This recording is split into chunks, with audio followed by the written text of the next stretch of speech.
everyone, welcome back to my channel. So today I'm gonna be doing a reading vlog. Oh my god, this could go so badly. Basically, for the past like year or so, anytime I have seen a 1-star review for a book that actually made me interested in that book, I've saved it. I've taken a little screenshot of the review and I just like put it in a folder on my computer. Because here's the thing about me, I feel like I'm more intrigued by 1-star reviews than 5-star reviews. When I see 1-star reviews for books, I instantly like want to read that book. I don't know what it is about me. And also a lot of the times, I feel like I find 1-star reviews where people complain about something in the book, and I like that something that they're complaining about. So I thought for today's vlog, we would actually pick out a couple of those reviews and I would read some of the books that I saved 1-star reviews of. I'm gonna pick out the 3 most recent ones that I've saved. Okay, so the first one is a review that I saw for The Family Game by Catherine Stedman. So this review says, couldn't even finish it. The author lost me when Harriet started lusting after her soon-to-be father-in-law. Yuck. Okay, we just have to take a moment. We have to take a moment. I think collectively, we all know why I saved that review. Because if you don't know me, hi, hello, I'm Riley, and I love the father-in-law trope. If you tell me that a book has that, and the main character is lusting after her father-in-law, nothing will make me want to read a book more. This book was already on my radar because I've heard it compared to Ready or Not, which is one of my favorite movies ever, but like, I'm even more excited about it after seeing that 1-star review. The next one is for The Book of the Most Precious Substance by Sarah Gran, and this is a book that I haven't really heard that many people talk about, so I was looking through the reviews, and I came across this one, and it just sold me on the book. I think I even purchased it like immediately after reading this review. So this review says, I'm at a loss. This isn't a spoiler, but the precious substances are bodily fluids. This is a form of yucky chick porn. It was very sexual and hot at times, but with a dirty feeling underneath. This was readable, but I can't honestly say enjoyable. But if you like your sex a little dirty and scary, this is your jam. The shelves that they have for the book is chick porn and crazy bitches. So yeah, that last line, if you like your sex a little dirty and scary, this is your jam. Immediately I went add to cart, check out, and purchased it. And then the last book is The Dead Romantics by Ashley Poston. This was one that I'd seen like tons of people reading, but I was never really interested in it. And then I saw this review.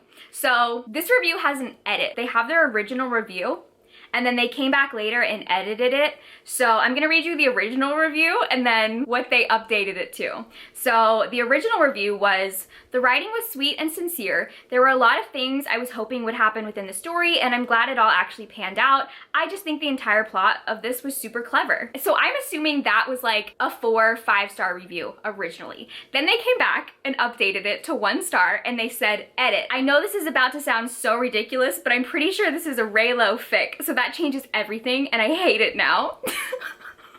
I don't know what it is, something about them loving the book and then finding out it might be a Raylo fic and coming back and giving it 1 star is just like peak comedy to me, and that actually made me want to read it. So yeah, those are the 3 books that I'm gonna be reading in this vlog based on 1-star reviews. This could go absolutely terribly, or I might learn something about myself, and that's that I should start listening to 1-star reviews. Maybe that's how I'm gonna select my books from now on. I don't know. We'll see how this goes.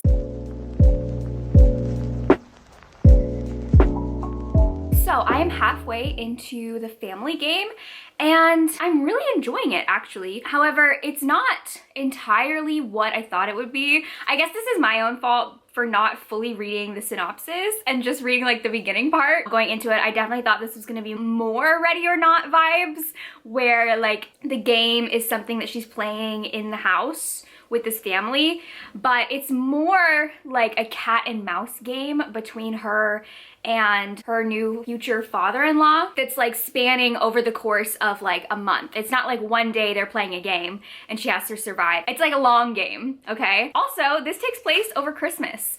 So this is like a Christmas holiday book. The prologue starts off on Christmas, December 25th, and I think that is when like the main climax of the book is gonna happen, because then we flash back to right before Thanksgiving, and then the rest of the book is kind of like leading up to Christmas. But yeah, okay, essentially what happens, what the game is that she goes to meet her fiance's family. They're extremely wealthy, like billionaires. And the dad pulls her into his office and is just like talking to her, trying to relate to her on the fact that they're both orphans. The main character is a thriller author, and so the father-in-law is talking about the book that she wrote and that he read it and was really liked it and thought it was clever and that the plot twist surprised him.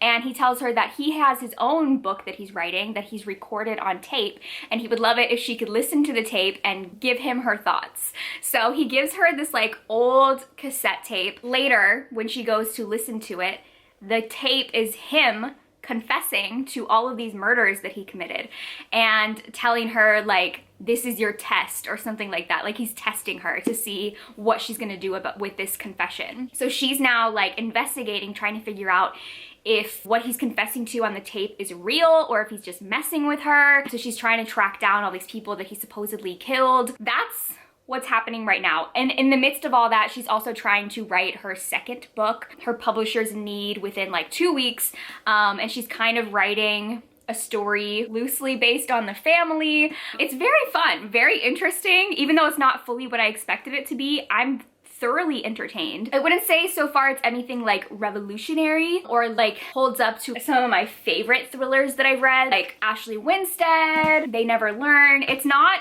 on any of those levels, but it is extremely entertaining and I'm enjoying it. I'm really liking it. Also loving just, you know, the holiday Christmas vibes. I was not expecting that. I didn't know that it was taking place over the holidays, so that was kind of like a nice surprise, especially because it is about to be Thanksgiving. So I'm like actually reading this on the days that it's taking place in, which is cool. So yeah, I'm assuming once we actually get to like Christmas time, like I said, right now it's still like early December-ish. I'm assuming when we get to actually Christmas time, it's gonna kick up. It's a little bit slow at the moment with her like listening to the tape and investigating. Oh, also the audiobook is amazing because when she's listening to the tape, it sounds like an actual tape recorder. So it has those kind of like audio effects, which I love. But yeah, I mean, I'm enjoying it. It's very entertaining. All right, so I finished the family game and I think I really liked it. It was very entertaining. I will say that there were so many leaps in logic that you kind of just had to like go with it. Like the more that you think about things that happened or like the decisions that the characters were making, it really didn't make any sense. Like there was a couple things that were completely just there to like serve plot, but logically made no sense. One being the main character has these tapes from the father-in-law that she's listening to, and instead of listening to the entire thing, she listens to it in like 10-minute increments. Throughout the book. So like she's only getting like small amounts of information at a time, which was like obviously only there so that the reader was getting small amounts of information at a time. If she had just listened to the whole tape all at once, would this plot have happened? Probably not. Like homegirl could have just set aside like an hour of her day just to listen to the whole thing, but she couldn't do that because the reader, like us, we only needed pieces of information at a time. So like that was something that really didn't make sense when you think about it. But like I understand plot-wise why that happened, because if she had listened to the entire tape at once, most of what happened would not have happened. But it was very entertaining. The first half was pretty slow. The second half really picked up. There were actual games that they were playing. I was wondering if there was going to be like an actual game or if the game was really just this kind of like cat and mouse psychological thing with the father-in-law and the tape. There were actual games. There were 2 real games that the family plays, like games that they played for tradition that are weird as hell. One of them is like where Krampus is like chasing them through the mansion and they have to try to not be caught and killed by Krampus. That game was pretty creepy. And then there's also this like treasure hunt maze that was cool, and that was kind of like the climax of the book was when they did the treasure hunt. So there are actual games that were really fun. I feel like this would make a really fun movie, and I'm totally picturing it similar to Ready or Not, those kind of vibes. It's funny because I did pick this as a book because of the 1-star review that talked about the gross attraction the main character had to her fiance's father, and that dynamic between the 2 of them was the most interesting part of the whole book. I loved their dynamic and this kind of like little game that they were playing with each other, this like mind game. That was the most interesting part of the book. So It's funny that that was what caused that reviewer to rate it 1 star. I don't really know what I would rate this. I feel like on an entertainment level, it's like a 4. Whereas on a more like technical, critical level, it's more maybe a 3. So I think maybe I'll give it a 3.5, but I do recommend it. I think it's really fun. If you're looking for a thriller that is just gonna be like fun and entertaining, I definitely would pick this up. And like I said, it takes place over Christmas, so this would be like a great Christmas book to read. I feel like most Christmas books are romances, so if you're like not a romance reader or you don't want to read a Christmassy romance but you want a Christmas book, this very much is like fully Christmas vibes.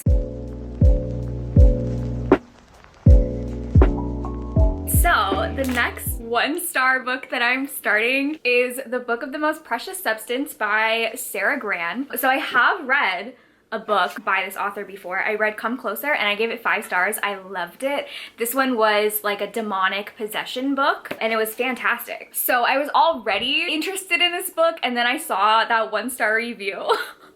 And that sold me, okay? So this book does sound really weird.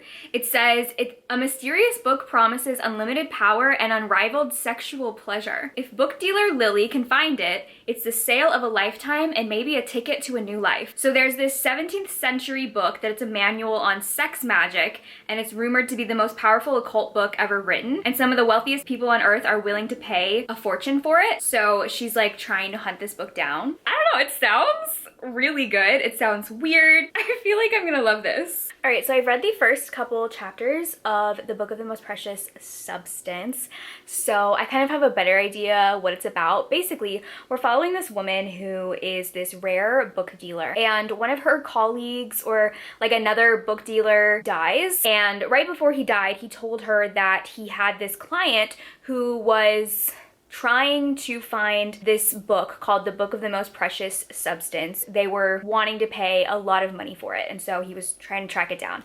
Then he dies, and so now the main character, knowing that there's this very expensive book out there and this client who's looking for it, she is now wanting to track down the book, but also she's trying to track down the client. She didn't know who it was, so she has to try to like go through this guy's journals and documents trying to figure out who the client was.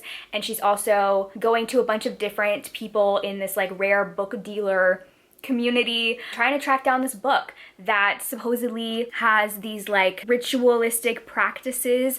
There's 5 seals that you perform 5 different rituals. Supposedly, if you make it to the 5th ritual, you are granted all the power that you want. She also has kind of a difficult home life. She has this husband who has early Alzheimer's. So I'm kind of getting the impression that like she's going to be hunting down this book for this client, but I feel like through the course of like hunting down the book, finding it, she might try to do the rituals herself, maybe to help her husband, help herself in her home situation. I don't know, I like the vibe so far. It's very interesting because I'm not really sure what genre this is, but so far it's just reading like a contemporary, and I really like this sort of underground rare book dealer world where people are like dealing these $1 million books to billionaires, and it's kind of dangerous. Great, I finished.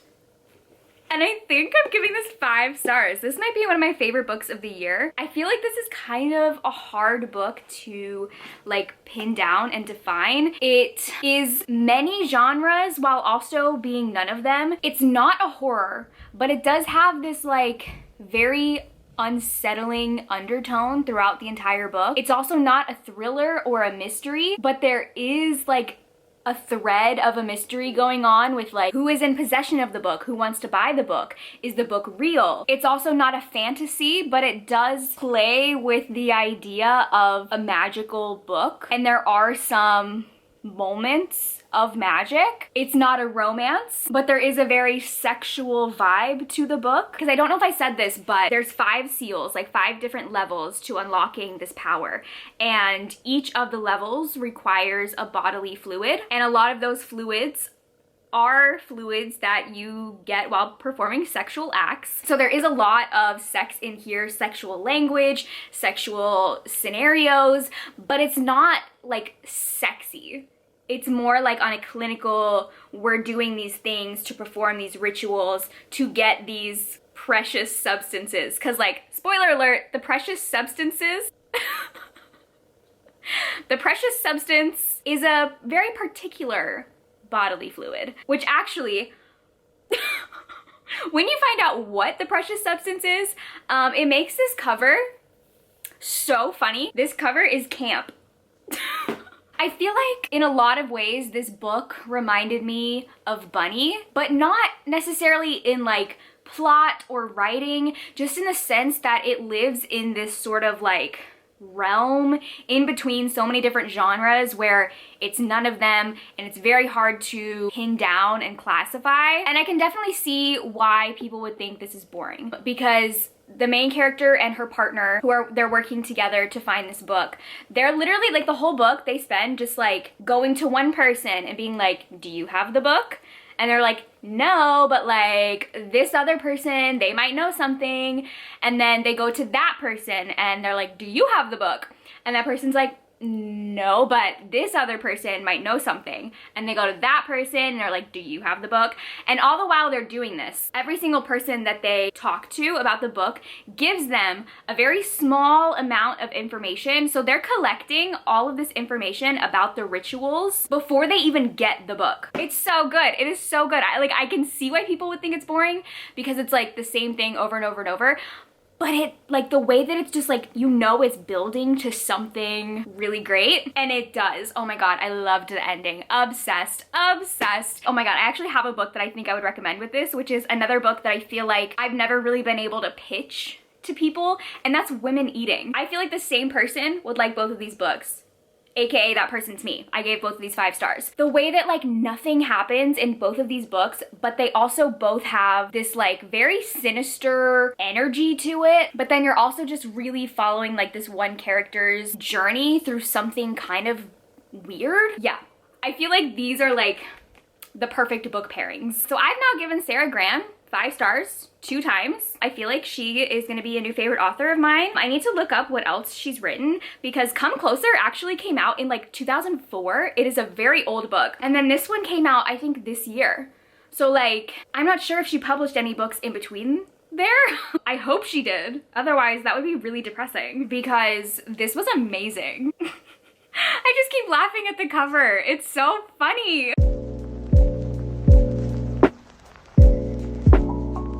So I'm currently on a reading sprint right now, and I started The Dead Romantics. I am 77 pages into it now, and I'm really liking it. It's super cute. Basically, the main character is a ghostwriter for a very popular romance author, and she gets this new editor who's this guy, and he's a little bit like grumpy but very hot. But she also has a secret. Aside from just being a ghostwriter, she can also see ghosts. And then her father dies, which is like super devastating to her. They were very, very close. And when she's at the funeral, she's like hoping that she's gonna see her father's ghost. And she sees this like ghost, like this figure of a man off in the distance, and she goes thinking that it's her dad, but it turns out it's actually her editor, who is now dead for some reason, and she can see his ghost. It's so cute. I'm really loving it. All of the like little details about publishing, specifically like romance book publishing, I really like. She also has an ex-boyfriend who is also like an author, and I'm like 80% sure he's based on AJ Finn. Was that his name? You know that thriller author who like completely lied about his whole life and like made up all these really weird stories about himself? I'm pretty sure her ex-boyfriend is based on him. Which, I don't know, I thought that was funny. Yeah, so far I'm really liking it. I'm not sure if I've ever read a book by Ashley Poston. I don't think I have. I know she has a lot of young adult books, but I don't think I've actually read any of them. So I'm really enjoying this. I'm curious to see how steamy it is or how smutty it is, because it's kind of hard to tell with these romances. But so far, it's very cute, and I'm reading it very quickly.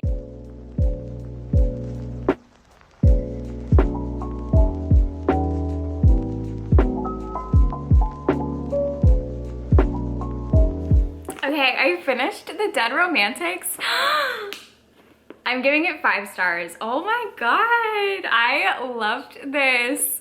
It was so cute and heartwarming, and it was exactly what I wanted. I feel like the past couple months I've been reading like primarily horror and thrillers and darker books, and this was just exactly what I needed. The romance between them was so cute, and like the pining and the fact that they couldn't touch each other because he was a ghost, but like they really wanted to touch each other.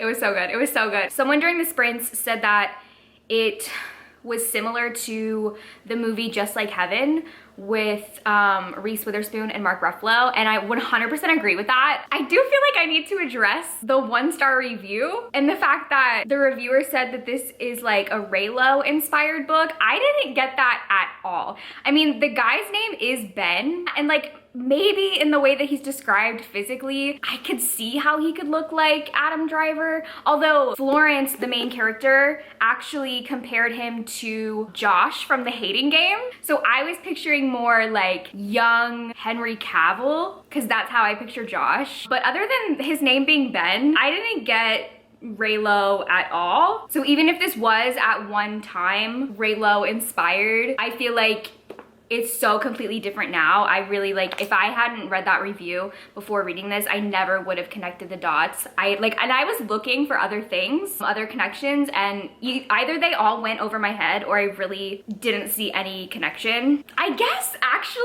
now that I'm thinking about it, I guess you could make an argument that it is sort of like the Force bond that Kylo Ren and Rey had when they could like see each other, but only they could see each other and communicate, and no one else around them could see them. And then like they couldn't really touch, but they had some sort of connection when they were like Force bond communicating. That's the only argument I think I could see where this was inspired by them, but I'm like really grasping for straws there. This was great. This is definitely, I think, gonna be one of my favorite romances of the year. I feel like for the past, or like this year mostly, I've been primarily reading like dark romances. I haven't been reading like the lighter, fluffier, cute ones, but that's kind of like all I'm in the mood for right now. I feel like the next month I'm gonna be reading like only Christmas romances, and this was the perfect, cute, fun romance. I will say though, it does have its emotional side to it because a big part of the plot is the main character's dad dying and her